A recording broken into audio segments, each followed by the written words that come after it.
All right, so before we really get into this next unit, we need to take a step back and deal with a topic that is going to be throughout the rest of our study of history, really a big part of how we look at life, because it impacted everything. It impacted the politics, it impacted the everyday living, it impacted the economy, it impacted everything.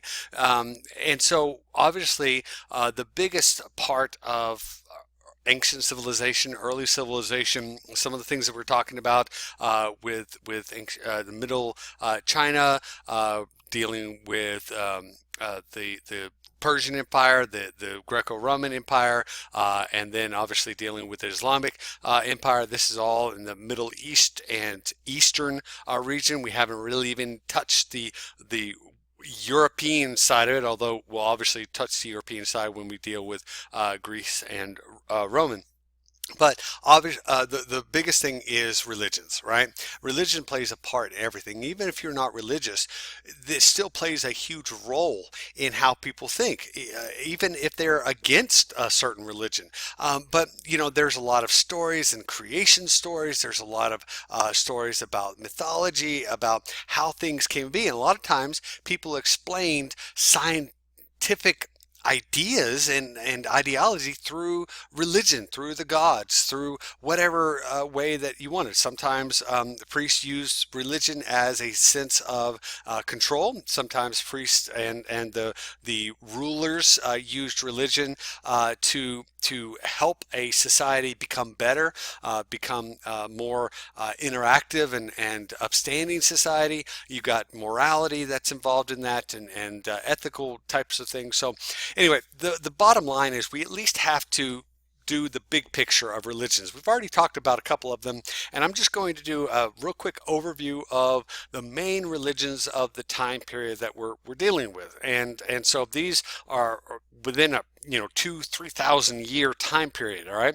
And so we need to at least address those. Now, I will be going into a little bit more in depth in each religion, but you're going to have the opportunity to study your own, something that maybe interests you a little bit more. And I think it's really important that we delve into different religions, understand what they talk about, and what their main purpose is as far as their belief systems. All right, so here we go. We're going to be talking about the major world religions. Again, there are some smaller ones. Now, one of the first religions that we really have is called Zoroastrianism, and that it was probably our first religion, although let me put it back this way: it was our first monotheistic religion that came about.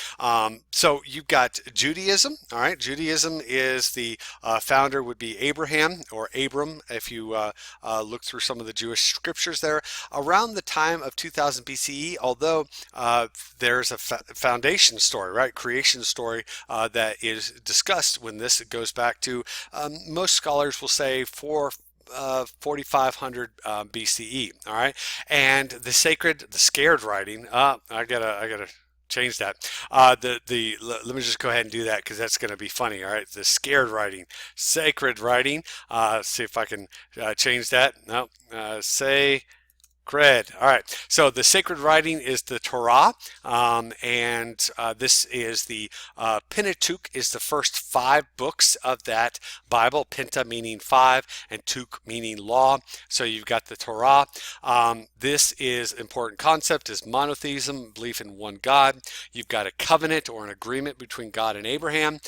These are the second covenant is what we consider the Ten Commandments. These are the laws. Now, they're kind of interesting. These laws are similar to some of the laws that are found in the Code of Hammurabi, or Code of Hammurabi.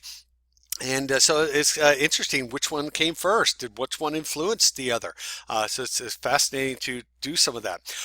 Obviously, the leaders are Abraham, kind of the founder. Moses leads the exodus of Jews out of Egypt into the Promised Land. You can see here the crossing of the Nile Delta that we talked about, the Sinai Peninsula, where they wander for 40 years, traditional route of the Exodus kind of deal, and then up into the Promised Land, which is where the majority of Israelites typically ask to consider their holy land. All right, so their place of worship is typically the synagogue, and there are different synagogues that you can see throughout the Middle East, and of course all where the diaspora, which is the dispersion throughout history. All right, so Hinduism is another one that's very recognized.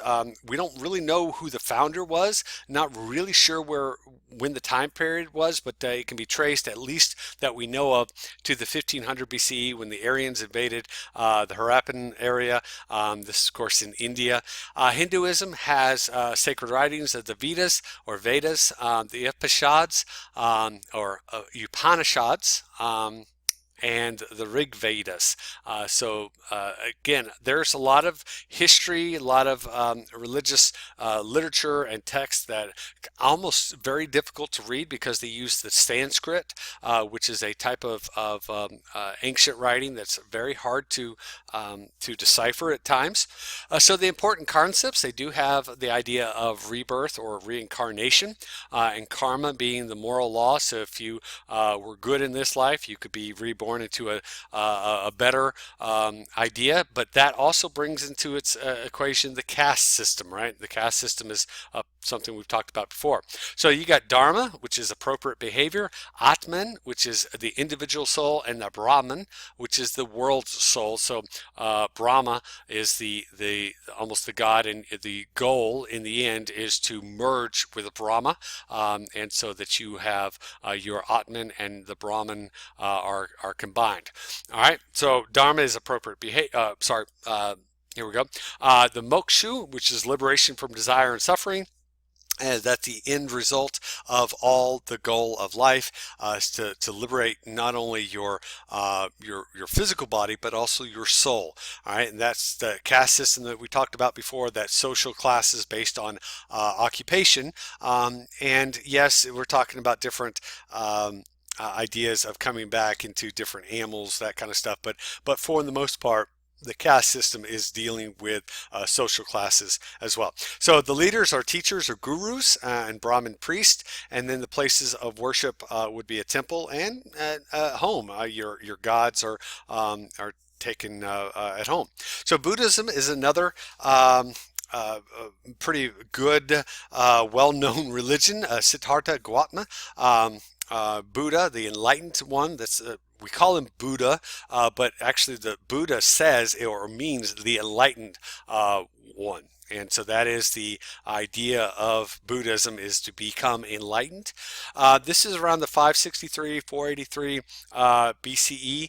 This is in Nepal, which is in the India region, although traders during the Silk Road movement actually brought it to good bit of China, which is why we sometimes associate Buddhism with China and not India, which is actually not the case. It should be more associated with India. All right, there are sacred writings of the Jatakas, the Pali Canon, and the Buddha Dharma, which is just basically the way of living and the way of becoming enlightened. All right. So there's 4 noble truths that are part of this concept: the Eightfold Path, and then the ultimate achievement to reach enlightenment is nirvana, which is technically a state of nothingness. And again, we'll be going into some of these a little bit more in depth with your aspect of that. So the leaders are Buddha, monks and nuns, and their places of worships are the temples or monasteries. Now we get into the Chinese ways of thought, and this is there's several in here, and a lot of them are intermingled and intertwined. So the first one that we really hear about is Confucianism. The founder is named after the idea is named after the founder, Confucius. This is around the 551 479 BCE time period. The sacred writings are Analects, which is analyze the concepts, the part of your life that is valuable, meaningful. The filial piety, so filial is family, right? So, and then the 5 relationships that you have here. Education is an important concept of Confucianism, and then you also have offshoots, right? So you got Taoism, Lao Tse, time is 300 BCE. Then you have the Wei is the Tao Te Ching. Important concept is behave in harmony with nature. So this is very much a interacting with nature in harmony, which is where we get, yes, the yin yang symbol. The light, the darkness, everything has to have a balance, and you can't have one without the other. Shinto is another one.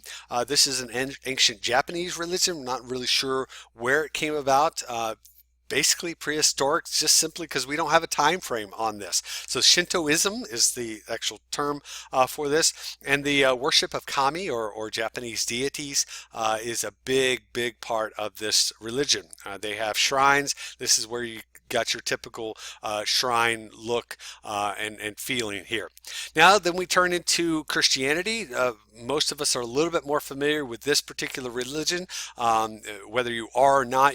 Especially we are in the Bible Belt of the South, having a lot of churches pretty much on every corner, and so this is a little bit more familiar to us. Obviously, the founder is Jesus, although it would be more so his disciples and followers as well. And it put it the 330 AD to 300 AD, just because that is the development time period, really where the canon, the Christian scriptures, where we call the Bible or the New Testament, really is developed, and 300 AD is when that canon is put into place. So you've got important concepts of monotheism, Jesus as the Son of God, and then forgiveness of sins. Then you have the idea of an afterlife, that the golden rule that only Jesus can save. You can't be there's no other way in which to go to heaven except through him. Then you have the apostles that were Jesus's disciples, Peter, Paul, some others obviously that were part of that. And then actually technically Paul was not one of his 12 disciples. Paul was a convert after his death. You've got the Pope and the clergy of the church. Of course, Christianity has gone through a lot of splits and schisms. You've got the parts of Christianity. So you've got Catholicism and Protestantism that has its own viewpoints and own religious views. And of course, typically what we have is a church or cathedral would be a typical place of worship. Last major religion that we'll talk about is Islam. Founder is Muhammad, also called the Prophet. This was at 622 CE. So a lot of times we don't think about Islam is technically the newest of the major religions. Muhammad was a man that was born, and a lot of history on that. There's a lot of both religious aspects and a lot of actually conflict that comes about during this time. Muhammad was actually a very high-born individual that rejected that lifestyle, said that there was something else that needed to happen.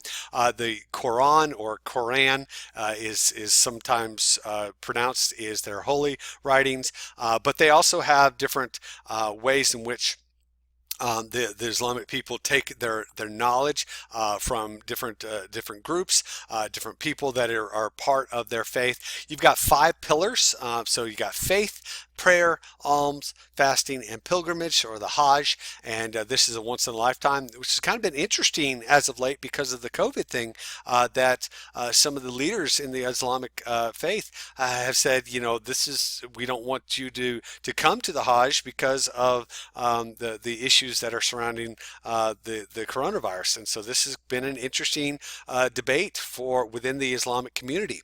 So you've got the obviously Muhammad, and then you've got the religious scholars that come about. A lot of times they put out their fatwas, their ideas about the religious scriptures, and those are to be obeyed, especially if it is something that is very much from a religious standpoint. And then you've got your place of worship is a mosque, and these also become interesting because if you notice here, this is a mosque in Jerusalem, where this used to be the temple of the site of the Holy Temple for both Christians and Jews to worship at. And so Islam, Christianity, and Judaism, they are all three focused really in a one centralized location of Jerusalem, which is a unique aspect. So that's a real quick overview of all of those major religions. Obviously, there's quite a few more.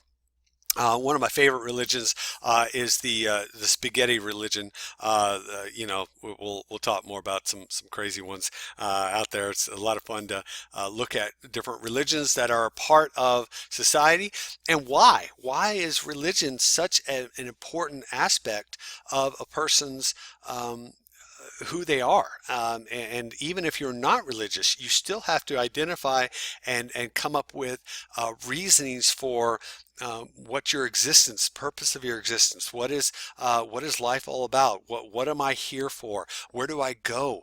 All those very, very tough philosophical questions are within and trying to be answered by the concept of religion. And so that's why we study this in the context of history, because we have to at least address the fact that people throughout their entire lives focused on these questions. When I die, where do I go? Why was I even born? What is the purpose of life? All those things are part of the idea. All right, so we'll get into those a little bit more later on, but that's just a quick overview of these major religions.